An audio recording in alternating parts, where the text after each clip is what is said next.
Oui, le but est de savoir combien concrètement les Français vont gagner dans ces nouvelles mesures. Tout d'abord, la revalorisation de 4% des retraites et des prestations sociales à partir du 1er juillet 2022 de façon rétroactive. Alors, elles avaient déjà été revalorisées en janvier de 1%. Cela montre donc l'augmentation à 5%. Le but, se rapprocher du taux d'inflation qui était de presque 6% au mois de juin. Alors concrètement, 5% en plus, ça fait combien dans le portefeuille des retraités? Eh bien, si on prend le montant moyen minimum d'une pension, environ 700 euros par mois, cela représente un gain mensuel de 35 euros. Pour faire face cette fois à la hausse des prix alimentaires, la loi prévoit également le versement d'une aide exceptionnelle de rentrée de 100 euros par foyer, plus 50 euros par enfant à charge. Et l'aide sera versée automatiquement aux allocataires des minima sociaux, des aides au logement et puis aux étudiants boursiers. L'exécutif souhaite également poursuivre sa baisse d'impôts après la suppression de la taxe d'habitation, celle de la redevance audiovisuelle effective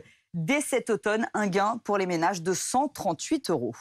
Ça va changer aussi du côté des primes. Oui, avec le triplement du plafond de la prime Macron, les entreprises pourront ainsi verser une prime défiscalisée d'un montant maximal de 3 000 euros, voire 6 000 dans certains cas, et ce jusqu'en décembre 2023. Cette prime Macron, souvenez-vous, avait été créée en décembre 2018, en pleine crise des Gilets jaunes. Alors dans le concret, est-ce que les entreprises jouent le jeu? Eh bien regardez, en 2021, près de 4 millions de salariés l'ont perçu et le montant moyen versé était de 506 euros contre les 1 000 autorisés. Autre prime, la prime d'intéressement. Elle sera désormais plus accessible à davantage de salariés, mais cette prime est facultative, contrairement à la prime de participation, et elle est conditionnée à la performance ou au résultat de l'entreprise.